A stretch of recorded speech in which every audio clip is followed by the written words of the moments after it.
Amigos televidentes, sean bienvenidos a la presente emisión del Noticiero Televen. Les saludamos Giselle Mobayet y Claudia Hernández. Saludos, Giselle. ¿Cómo estás, Claudia? Feliz día para ti, para toda Venezuela. Un placer acompañarles como siempre para llevarles los detalles de las informaciones más destacadas hasta el momento. Vamos a comenzar de inmediato. El Comando Estratégico Operacional de la Fuerza Armada Nacional Bolivariana denunció ante la comunidad internacional la detención de 2 militares venezolanos en Colombia. A través de un comunicado, el comandante del CEUFAN, Domingo Antonio Hernández Lares, informó que los detenidos son el sargento mayor de segunda Walter Alexis González Miranda y el sargento mayor de tercera Gabriel Antonio Veloz Varela, adscritos al Comando de Zona de la Guardia Nacional Bolivariana en el estado Táchira. Los funcionarios se encontraban de permiso el día de ayer cuando fueron aprehendidos en el sector Los Mangos de la Parada, ubicado en Cúcuta, departamento de Santander de Colombia.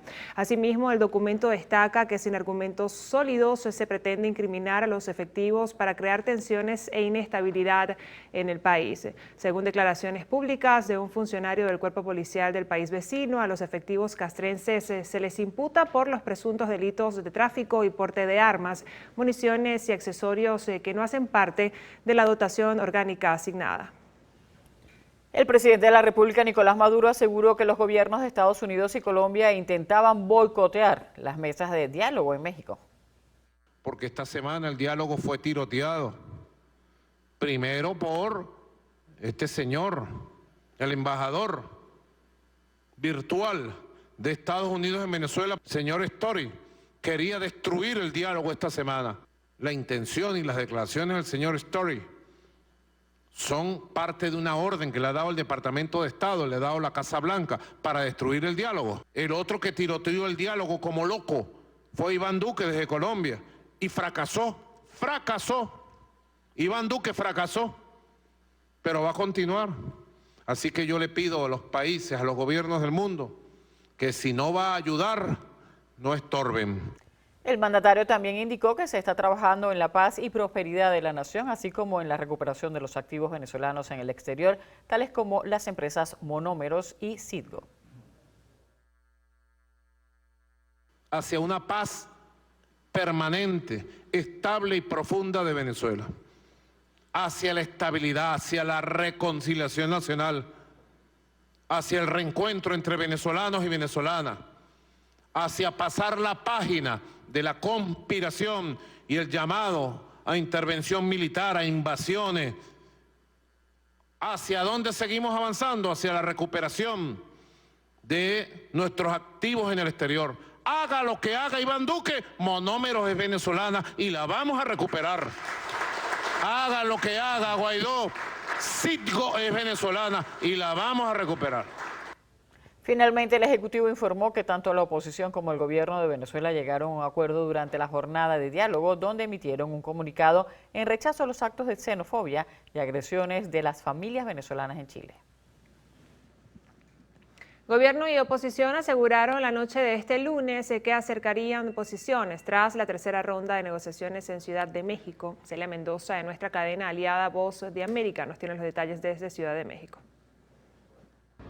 Un comunicado conjunto fue el resultado de esta ronda de negociaciones en la Ciudad de México que se extendió del 24 al 27 de septiembre, de acuerdo al líder negociador Dag Nylander del equipo noruego, que leyó el documento junto a Gerardo Blay de la Plataforma Unitaria de Venezuela y el representante del gobierno de Nicolás Maduro en jefe, el señor Jorge Rodríguez.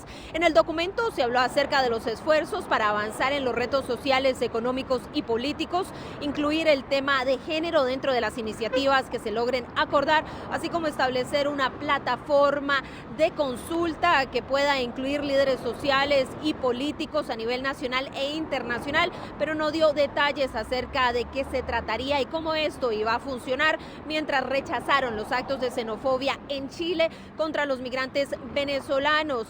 Le dieron gracias a las partes en esto, a los países acompañantes Rusia y Países Bajos, así como al anfitrión México y la mediación de Noruega. Mientras tanto, en el contexto de estas negociaciones y uno de los temas que se esperaba fuera tocado es el del sistema de reforma del sistema judicial, algo que no se abordó en este comunicado conjunto y donde al parecer no hubo avances por parte de las delegaciones y en paralelo desde la capital de Venezuela, Caracas, Caracas, el presidente Nicolás Maduro atacó a James Story, quien es el embajador de los Estados Unidos para Venezuela, asegurando que él había tiroteado esta semana de diálogo. Hay que recordar que las declaraciones hechas por Story en su programa de YouTube durante la semana pasada en torno a la necesidad de un cambio completo al sistema judicial de Venezuela generaron reacciones por parte de Delcy Rodríguez, vicepresidenta de Nicolás Maduro, así como el mismo Jorge Rodríguez, quien lo acusó de estar insultando la mesa de diálogo y tratar de establecer una agenda. Hasta el momento no hay una fecha exacta de cuándo se podría dar la próxima reunión aquí en la capital azteca. Informó Celia Mendoza de La Voz de América desde Ciudad de México. Gracias, Delcy. Celia, y la vicepresidenta de la República, Delcy Rodríguez, calificó de fructífera la tercera ronda de diálogo entre el gobierno nacional y la oposición venezolana en México. En esta reunión alcanzaron acuerdos para conseguir soluciones en materia social, económica y política. Igualmente establecerán mecanismos de consulta con actores políticos y sociales, tanto nacionales como internacionales, que sean lo más incluyentes posible. Asimismo, ambos bandos manifestaron su rechazo a los actos de xenofobia y violencia contra las familias venezolanas que se encuentran en Chile. Manuel da Silva, Televen. Gracias, Manuel. Y el gobierno y la oposición, a través de la plataforma unitaria, acordaron realizar sesiones de consultas con varios actores políticos y sociales nacionales e internacionales. Tras haberse reunido por tercera vez en México hace 2 días, la oposición, mediante un comunicado, indicó que estos actores deben ser más incluyentes para posteriormente instalar un mecanismo de consulta que sea eficiente. Asimismo, expresaron su rechazo a los actos de violencia y xenofobia contra los venezolanos ocurridos recientemente en Chile, como también lamentaron las campañas de odio en diversos países del mundo. Destacaron la necesidad de asegurar un enfoque de género en el desarrollo del diálogo y los acuerdos que lleguen a alcanzarse. Finalmente, la plataforma unitaria agradeció al Reino de Noruega y los países que facilitaron estos encuentros. El partido Primero Justicia renunció a la gestión de activos de Venezuela en el exterior, esto ante la falta de respuesta y receptividad del líder de la oposición, Juan Guaidó. A través de un comunicado, Primero Justicia manifestó que con esta decisión buscan facilitar y presionar la concreción de una solución que preserve los activos de la República. Según el texto, desde hace más de un año, esta organización política había expresado su preocupación por la gestión de los activos y empresas del Estado venezolano en el exterior e hicieron propuestas las cuales supuestamente no fueron tomadas en consideración. En respuesta a Primero Justicia, el dirigente político Juan Guaidó ratificó su decisión de seguir protegiendo los bienes de Venezuela en el exterior de manera autónoma. En el comunicado señalan que el manejo de los activos se ha efectuado con total transparencia y a su vez han participado todas las fracciones parlamentarias que hacen vida en la oposición venezolana. En este sentido, aclaran que respetarán la decisión de Primero Justicia de colocar sus responsabilidades a disposición. Manuel da Silva, Televen. Y el Ministerio Público apelará a la decisión del Tribunal 15 de juicio de absolver al sargento de la aviación acusado de matar a David Vallenilla en 2017. Establecemos contacto con Harley Monseguilemán, quien nos cuenta más. Adelante, Harley. Hola, ¿qué tal? Muy buenas tardes, un gusto saludarles. Así es, esta información fue dada a conocer por el fiscal general de la República, Tarek William Saab, el día de ayer, a través de su cuenta en la red social Twitter. Es importante destacar que este caso está incluido en el expediente que investiga al Estado venezolano en la Corte Penal Internacional. El Ministerio Público, escuche bien, acusa al sargento Arly Méndez de los siguientes delitos: homicidio calificado perpetrado con alevosía y por motivos fútiles, así como también el uso indebido de arma orgánica. Recordemos además que el asesinato del joven David José Vallenilla se registró en el año 2017 durante las protestas antigubernamentales en los alrededores de la base aérea de La Carlota. Nosotros vamos a estar bien atentos a toda la información que se derive de este caso. Por ahora, devolvemos el contacto al estudio. Adelante. El presidente de Chile, Sebastián Piñera, reprochó la agresión contra los migrantes venezolanos en su país. A través de un comunicado, el primer mandatario expresó que condena de manera categórica la agresión hecha en contra de un grupo de migrantes de origen venezolano. e indicó que su gabinete ejecutivo está haciendo lo necesario para que este caso no quede impune. Estas declaraciones fueron publicadas por su despacho tras el pronunciamiento de la Organización de las Naciones Unidas, que expresó preocupación por lo ocurrido en días pasados en la ciudad de Iquique. Recordemos que en esa movilización algunos de los 3.000 manifestantes quemaron las pertenencias de los migrantes que acampaban en la calle, hechos que ya son investigados por la Fiscalía. Y la Organización de las Naciones Unidas expresó su preocupación por los actos de violencia y xenofobia que se vivieron en Chile en contra de los migrantes, en su mayoría venezolanos, durante las protestas contra extranjeros indocumentados en el norte del país. La ONU instó a las autoridades, a la población de Chile, a respetar los derechos humanos y el derecho internacional de los extranjeros que llegan al país. Reiteró su voluntad de apoyar a la nación con asistencia técnica y colaborar con las autoridades en los esfuerzos que realizan a favor de los migrantes. Cambiamos de tema. 1.458 nuevos casos, todos por transmisión comunitaria, y 15 muertes por COVID-19 se registraron en el país en las últimas 24 horas.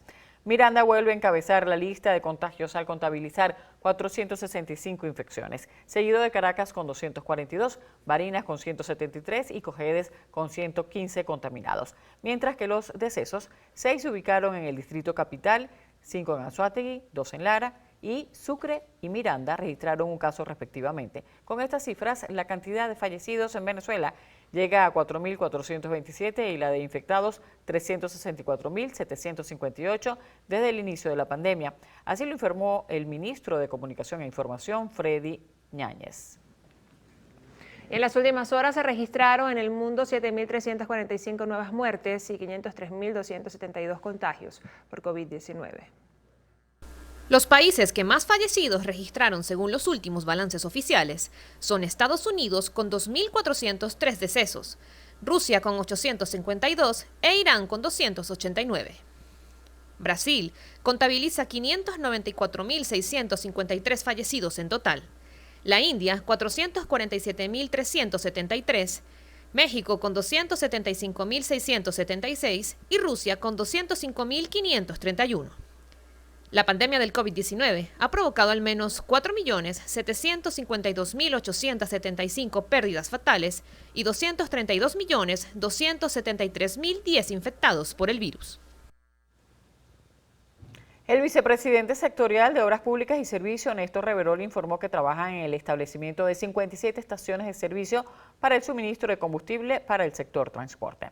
Reverol afirmó que esta medida busca mejorar el servicio de suministro para los transportistas. Señaló que sostuvo una reunión con el ministro para el Transporte, Hipólito Abreu, y el órgano superior de la Gran Misión Transporte Venezuela para atender las diferentes propuestas del sector, como la evaluación del costo de la tarifa urbana e interurbana, el subsidio del pasaje estudiantil, así como la producción y adquisición de repuestos. Esta información fue divulgada en su cuenta de Instagram.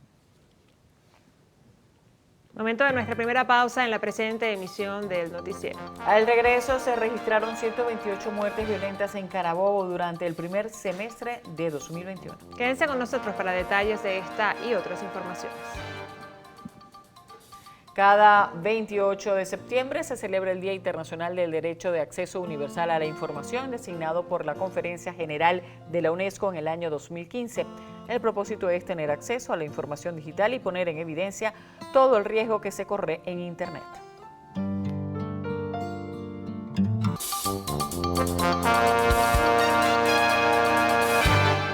128 muertes violentas han ocurrido en Carabobo durante el primer semestre del año 2021, así lo refleja el informe semestral del Observatorio Venezolano de Violencia en esa entidad. Nuestro corresponsal sandino Ignacio Yaguare se encuentra en el lugar y nos ofrece los detalles. Adelante, Sandino. Sí, buenas tardes. A esta hora el contacto lo establecemos desde el estado Carabobo porque el Observatorio Venezolano de Violencia entrega lo que es el informe semestral regional de violencia 2021 acá en la entidad. Escuchemos parte de las declaraciones de la coordinadora Yanina Fusco. Durante los meses de enero y junio se presentaron en el estado 128 muertes violentas. ¿Qué llamamos muertes violentas? Las muertes por intervención policial y homicidio. Por intervención policial hubo 89 muertes violentas y por homicidio 39. 27 en asesinatos por la violencia delincuencial y 10 femicidios y un linchamiento. ¿Cómo son estas cifras con respecto quizás al año o el primer semestre del año pasado? Hubo un cambio en el comportamiento de la violencia, ¿okay? En años anteriores lo que siempre ocurría es que los homicidios superaban a las muertes por intervención policial. Este año las muertes por intervención policial duplican a los homicidios como tal. Es decir, que la violencia en intervención policial está duplicando a la violencia delincuencial. Bueno, escuchaban parte de las declaraciones de Yanina Fusco, quien es coordinadora del Observatorio Venezolano de Violencia acá en la entidad, destacando lo que ha sido las muertes violentas a manos de organismos de seguridad del Estado en el primer semestre, con 89 muertes. Con esta información nosotros retornamos el pase a los estudios. Y este lunes delincuentes atracaron y golpearon a un médico en su consultorio ubicado en el sector centro histórico de Cumaná. Los victimarios fueron detenidos por uniformados de la policía del estado Sucre. El hecho ocurrió la mañana de este lunes cuando 3 sujetos irrumpieron en el consultorio médico del doctor Antonio Cedeño, quien fue brutalmente golpeado en presencia de su hija, situación que le causó a la menor de edad una crisis nerviosa. Durante la huida de los delincuentes y luego de que algunos vecinos dieran aviso a las autoridades, se produjo una persecución en caliente, logrando ser capturados 2 hombres por funcionarios del Instituto Autónomo de Policía Estatal. Durante la operación, uno de los antisociales recibió un impacto de bala en el pulmón, siendo ingresado de inmediato a la emergencia del Hospital Central de Cumaná. En otro hecho, fue detenido en el sector Boca de Río, parroquia Santa Teresa de Carúpano, Leonel B. Figueroa Márquez, de 29 años de edad, por el delito de tenencia de droga. Al aprehendido le fueron incautados 3 envoltorios de diferentes tamaños con restos vegetales de presunta marihuana. Desde el estado Sucre, Javier Ramos, Televen. El alcalde de Barquisimeto, Luis Jonás Reyes, anunció que fue destituido del cargo el director de la Policía Municipal en Iribarren tras la divulgación de un video en el que se violentan los derechos humanos de una persona detenida en los calabozos de este cuerpo de seguridad. Y queremos decir que hemos tomado la decisión en función a las potestades que me dan las leyes y las ordenanzas como comandante de la policía, de separar de manera inmediata del cargo a este compañero y, por supuesto, acompañar la solicitud de investigación que ha realizado el propio fiscal general de la República, Tarek William Saab. Nuestra gestión se caracteriza por ser una gestión humanista, una gestión que ha estado acompañando al pueblo. Hasta el momento se desconoce quién asumirá las riendas del cuerpo policial, pero se dio a conocer que la Fiscalía 21 lleva la investigación tras la divulgación del material audiovisual que circuló en redes sociales. Trabajadores del sector salud del Hospital Ruiz y Páez en Ciudad Bolívar solicitaron dotación de insumos médicos para el área de COVID-19. Estamos solicitando la ayuda humanitaria de vacunas contra el COVID-19 para todos los ciudadanos del estado Bolívar, que se dote a todos los centros de salud, principalmente al Hospital Ruiz y Páez por ser un centro centinela durante esta pandemia del COVID-19, que lleguen insumos, que lleguen medicamentos, que lleguen materiales, que llegue equipamiento para atender la salud adecuadamente. A esto también le agregaron que necesitan el pago como bonificación de $100 mensuales para poder cubrir parte de su canasta básica. Desde el estado Bolívar, Mariannis Armas, Televen. Habitantes del Zulia acumulan una década perdiendo electrodomésticos a consecuencia de las fluctuaciones y los apagones constantes. Más que todo en las noches, que nos quitan la luz hasta 3 veces, 4 veces. Esto a mi mamá se le dañó también el aire, la nevera, y nadie responde por eso. Mientras tanto, el calvario sigue. Los apagones continúan.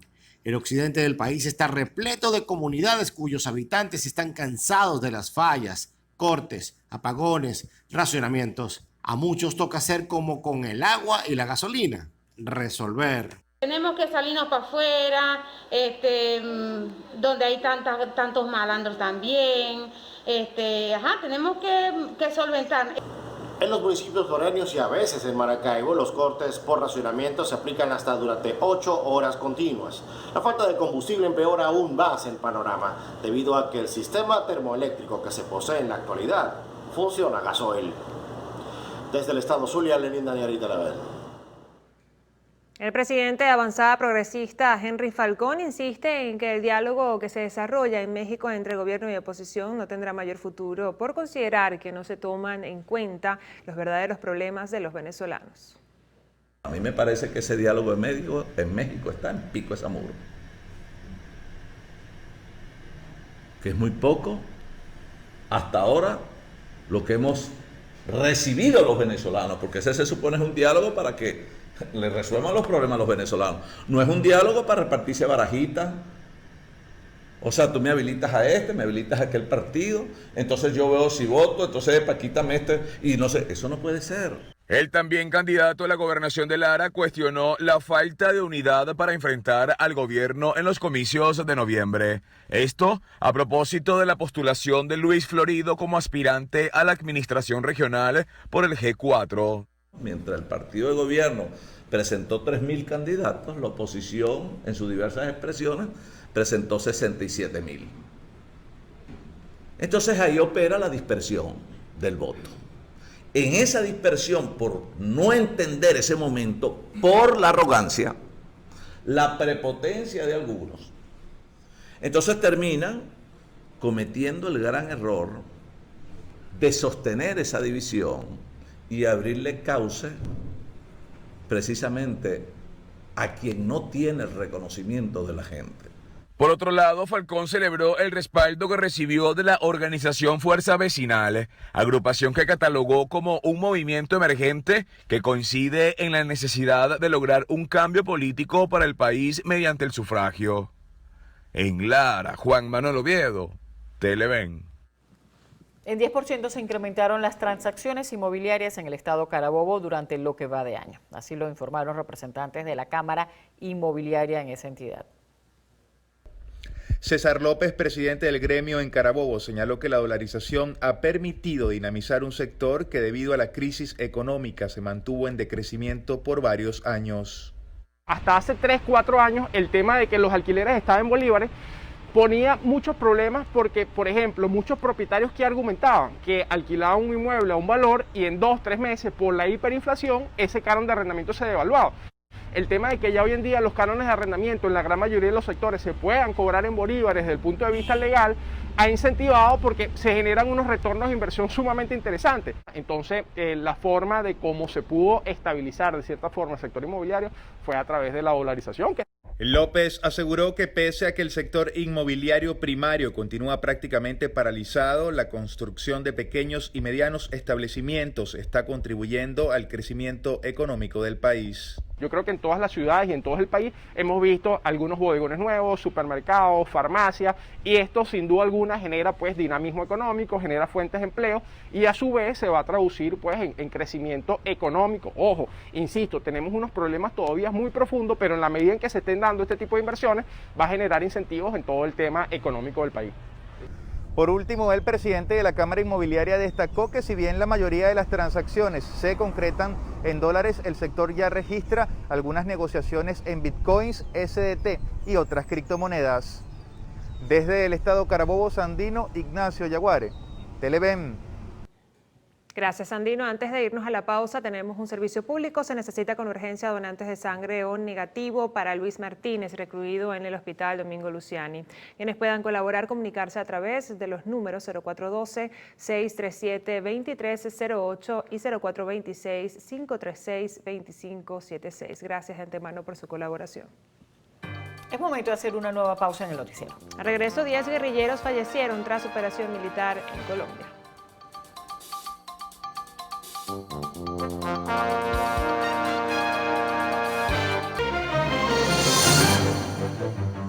Al menos 10 guerrilleros perdieron la vida durante una operación militar en contra de uno de los principales grupos disidentes de las Fuerzas Armadas Revolucionarias de Colombia.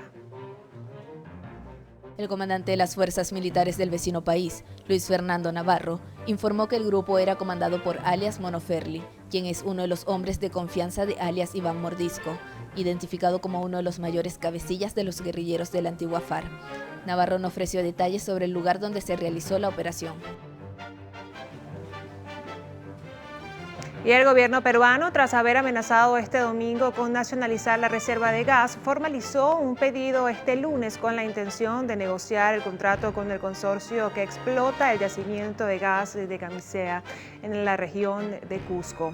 El jefe de gabinete, Guido Bellido, en conjunto con el ministro de Energía y Minas, Iván Merino, entregaron un documento en las oficinas de Plus Petrol que integra el consorcio con la española Repsol y la estadounidense Hot Oil en el capital de Perú, con el objetivo de formalizar el inicio de las renegociaciones del reparto a favor del Estado peruano.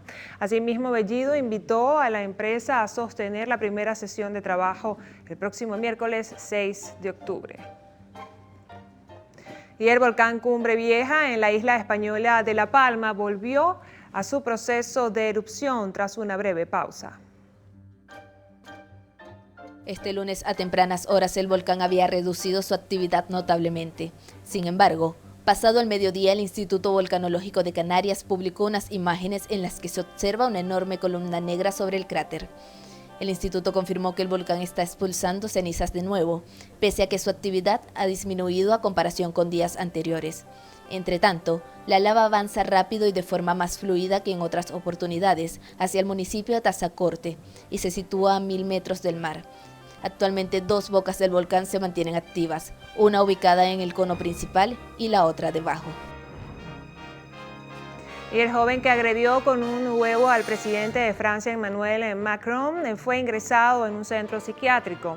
El joven de 19 años fue ingresado en un centro psiquiátrico de Lyon, ciudad que fue testigo de los hechos ocurridos el lunes durante la visita del líder francés al Salón Internacional de la Restauración, la Hostelería y la Alimentación, así lo informó la Fiscalía. El Ministerio Público había solicitado un examen psiquiátrico para el joven, quien fue detenido rápidamente. En los últimos meses aumentó el número de asesinatos de mujeres en el Congo tras ser acusadas por brujería. La Asociación de Mujeres de los Medios de Kivu del Sur informó que entre junio y septiembre se contabilizaron 324 acusaciones en contra de las mujeres. A principios de septiembre, las autoridades sumaron 8 personas quemadas o linchadas en 3 territorios del país. Tan solo en la ciudad de Calais se han contabilizado 114 casos. 5 de ellas quemadas vivas y 4 secuestradas por milicias de autodefensa. El director general del Instituto Superior de Desarrollo Rural de Bukavu aseguró que se trata de un resurgimiento de esta actividad debido a las fallas del sistema policial y de justicia. 6 muertos, 70.000 casas quedaron afectadas tras las inundaciones generadas al norte y centro de Bangkok, en Tailandia. El Departamento Tailandés de Prevención y Mitigación de Desastres informó que la tormenta tropical Dianmu ha causado estragos en más de 30 provincias en el país asiático. Habitantes temen por sus vidas ante la crecida del río Chao Phraya, cuyo nivel subió luego de que el gobierno liberara el agua contenida en las represas.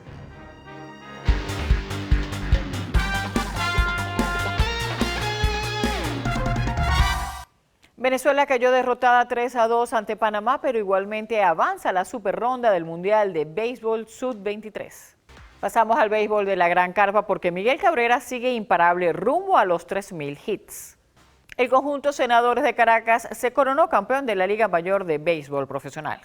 Hoy continúa la fase de grupos de la Champions League con el choque de titanes entre PSG y Manchester City.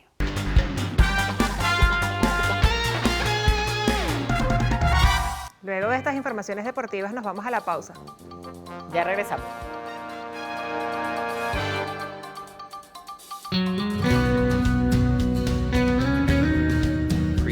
Investigadores científicos aseguran que el cuerpo necesita una dieta variada, como lo es la dieta del arco iris, que consiste en consumir frutas y verduras de todos los colores posibles, ya que pueden ayudar a mejorar la salud del cerebro y a reducir el riesgo de enfermedades cardíacas. El profesor de nutrición de la clínica de la Universidad de Florencia en Italia, Francesco Soffi, asegura que implementar esta dieta mediterránea es ideal, ya que se consumen diferentes nutrientes y fitonutrientes necesarios para el buen funcionamiento del organismo.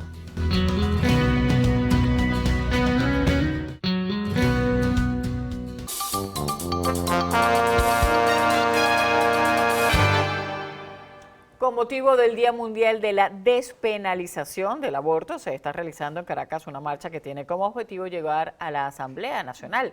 Nuestra compañera Vanessa Urbano se encuentra en el lugar y nos trae los detalles. Adelante, Vanessa. Hola, gracias por el contacto. Sí, nos encontramos acá en la Plaza Morelos, en Bellas Artes, en donde se está realizando una marcha por la despenalización del aborto en el país. Ellos van a llegar hasta la Asamblea Nacional para entregar un documento donde anulen varios de los artículos que prohíben el aborto en Venezuela. Conmigo se encuentra una de las activistas de Tinta Violeta, Daniela Hinojosa. Escuchemos. Bueno, nosotros desde muchos movimientos feministas, bastantes de ellos, estamos impulsando esta ruta verde, que es un camino largo, es una campaña larga por la despenalización del aborto y porque se ha del debate dentro de la Asamblea Nacional y dentro de toda la sociedad sobre el aborto inseguro, los abortos voluntarios que hacen las mujeres. En este sentido, estamos pidiendo en esta oportunidad, en esta marcha, que es el primerito de la Ruta Verde, la despenalización, que se eliminen del Código Penal, de ese Código Penal que fue escrito en 1915 y que no ha sido reformado en estos artículos, los artículos 430, 431, 433 y 434. Se estima que al lugar acudan 200 personas de distintos estados. También tienen pensado realizar todos los 28 de cada mes algún movimiento con relación a este tema. Es la información que manejamos hasta el momento y con ella retornamos al estudio. La ciudad de Huaczipati celebra su 264 aniversario de fundación como una población de referencia para toda la zona sur del estado Bolívar. Nuestra corresponsal Valentina Pugliese nos trae los detalles. Nos encontramos en el municipio Rocio del estado Bolívar, donde el pueblo de Huaczipati celebra 264 años de esta histórica ciudad. En este momento se lleva a cabo una sesión especial del Consejo Legislativo con la presencia de varias autoridades de la entidad. Además, actos culturales, entre otras actividades. Previamente se realizó una misa de acción de gracias como parte de la programación preparada para festejar el aniversario de Huaczipati. Desde el estado Bolívar, Valentina Pugliese, Televen. Tras un consenso, la Unidad Democrática escogió su candidato a la alcaldía del municipio Guanipa en el estado Anzoátegui. El actual administrador de la alcaldía de Simón Rodríguez, Manuel Presilla, fue escogido por la Unidad Democrática como su candidato al ayuntamiento guanipense. Hoy nosotros, responsablemente, los actores políticos principales del municipio, le damos la noticia a nuestra gente que en Guanipa hay una unidad.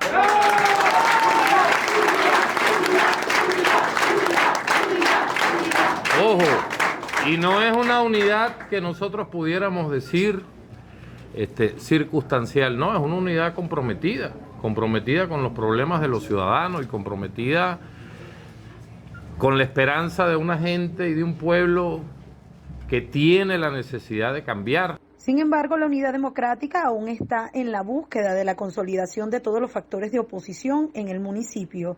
Aseguran que el escenario en el que se dieron las elecciones en el año 2015 es totalmente distinto para la tarjeta de la manito este 2021. 2015 había un escenario totalmente distinto al que estamos presentando en este momento. Sin embargo, nosotros tenemos un poco lo que conversaba. Nosotros tenemos que rescatar la esperanza y la confianza en la gente, la confianza en el electorado. Desde la zona sur del estado Anzoátegui, Susana Quijada, Televen.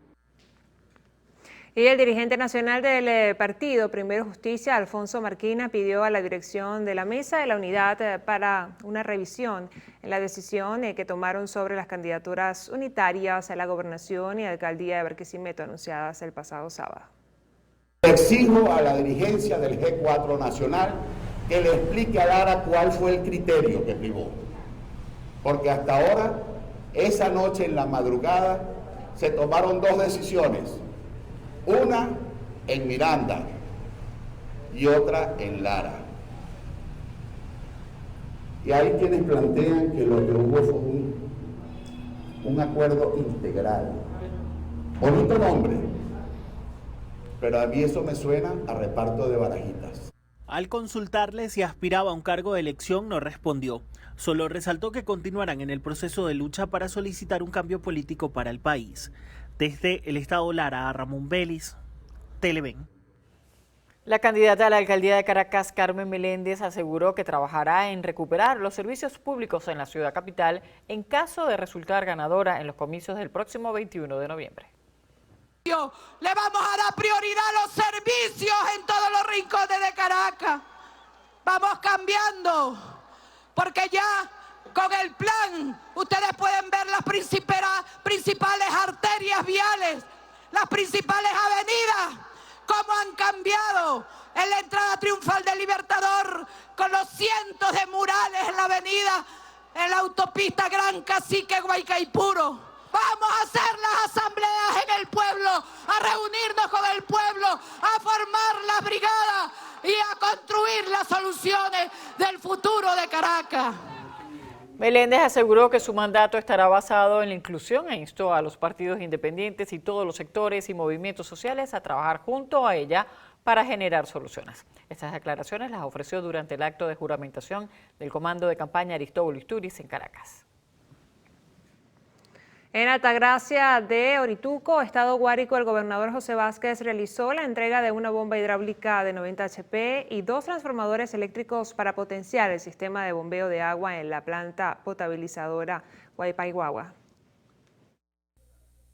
El motor sumergible entregado permitirá agilizar el bombeo del vital líquido desde el embalse Guanapito hasta la planta potabilizadora, mientras que los transformadores permitirán el trabajo continuo del sistema de potabilización y bombeo a las comunidades, lo que beneficia a más de 15.000 familias. Hemos venido nosotros a entregar los equipos de bombeo, este primer equipo de 90 HP de 3 que vienen. Con este ya mejoramos el servicio de distribución del agua potable, pero también venimos a entregar los transformadores que van para la represa Guanapito, para el funcionamiento óptimo de esta planta.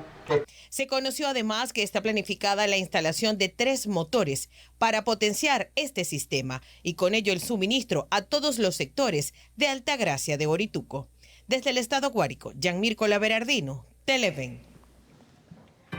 Al regreso, lo mejor del entretenimiento y la farándula en lo actual.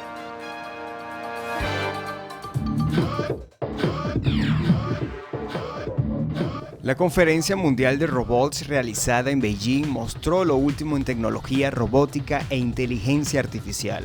Contó con la presencia de 110 empresas e instituciones dedicadas a la investigación científica, presentando más de 5.000 robots innovadores. La tecnología espacial fue la más destacada con la exhibición de los brazos mecánicos que ya trabajan en la Estación Espacial Yogum.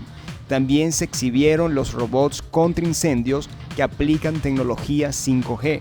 Por último, esta nueva edición trajo una sorprendente réplica del científico alemán Albert Einstein.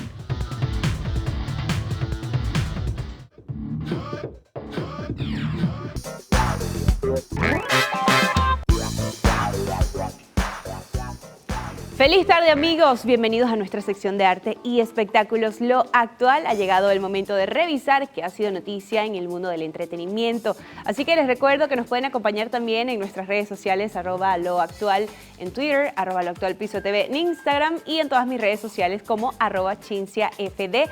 Comenzamos las noticias del entretenimiento contándoles que Shang-Chi es la película más taquillera del año en Estados Unidos. La última cinta de Marvel se mantuvo en primera posición en la taquilla estadounidense durante su 4ª semana en cartelera y superó a Black Widow, que hasta ahora era la película con mayor recaudación en el mercado norteamericano. De esta manera, Shang-Chi y la leyenda de los 10 anillos recaudó esta semana $13.2 millones para sumar un total de 196 millones. Por su parte, Black Widow ha logrado 183 millones desde su estreno en julio. Sin embargo, en el mercado internacional sigue aventajando a Shang-Chi con 378 millones, aunque ambas películas están lejos de los 716 millones recaudados por Rápidos y Furiosos 9. Hasta ahora, el mayor éxito internacional de Hollywood en este 2021. Recordemos que esta es la primera película que Disney estrena de manera exclusiva en cines desde que comenzó la pandemia. Podía cambiar mi nombre, empezar otra vida. Pasamos a otras noticias para comentarles que el cantante estadounidense R. Kelly fue declarado culpable de todos los cargos, incluidos abuso y tráfico sexual. El artista fue hallado de esta manera este lunes, justo por liderar una red para perpetrar delitos sexuales, según una corte de Nueva York, tras un juicio de 6 semanas ratificando todos los cargos que se le imputaban. Luego de 6 semanas de escuchar testimonios sobrecogedores durante el proceso, el jurado inculpó al célebre intérprete de 54 años de edad de perpetrar abusos sexuales durante décadas, por lo que el compositor se enfrentará a cárcel perpetua. Asimismo, para poder condenar a Kelly por extorsión, los miembros del jurado tenían que declararlo culpable de al menos 2 de los 14 o de las 14 infracciones conocidas como Predicate Acts, que juntas constituyen delitos más graves. El caso, retrasado más de un año por la pandemia, se considera un hito para el movimiento Me Too por ser el primer juicio importante por abuso sexual en el que la mayoría de quienes acusan, entre ellos 9 mujeres y 2 hombres, son femeninas de color. Cambiamos de tema para contarles que la Ópera de Nueva York inauguró su temporada post-COVID. Tras un año y medio cerrada debido a la pandemia y meses de disputas laborales con sus músicos y el personal, la Metropolitan Opera reabrió la temporada este lunes por primera vez en la historia con la obra de un compositor afroamericano. El Templo de la Ópera presentó El fuego penetra en mis huesos de Terence Blanchard, un trompetista de jazz y compositor de cabecera durante 3 décadas del director de cine Spike Lee. Los meses de protestas del movimiento Black Lives Matter, que dieron la vuelta al mundo en el verano de 2020, otorgaron al proyecto una nueva importancia. En los 138 años de vida del Metropolitan Opera, nunca se había presentado una ópera de un compositor de color, y la reapertura del Met con el trabajo de Blanchard es toda una declaración de intenciones. Avanzamos con otras informaciones. Les cuento que la banda británica Queen celebró 5 décadas de música con una tienda física en Londres. Y ahora, hablando de talento latino, les cuento que Sebastián Yatra es la figura principal de la revista Esquire. El cantautor colombiano encabezó la portada del magazine español, en la cual lució varios atuendos coloridos, modernos y frescos. Mediante sus redes sociales, el artista difundió las fotografías del medio e invitó a sus seguidores a disfrutar de este material. Asimismo, dentro de la entrevista realizada por esta revista, el intérprete comentó que de niño, cuando todo esto era un sueño lejano, él hablaba mucho con su mamá sobre la fama. Información con la que llegamos al final de nuestro recorrido por lo más destacado del entretenimiento.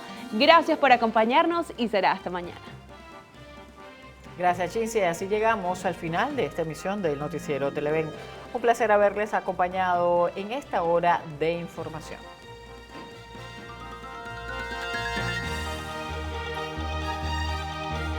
Recordarles que no olviden protegerse frente al COVID-19. Es importante hacer uso de tapabocas y demás medidas de bioseguridad para evitar el contagio.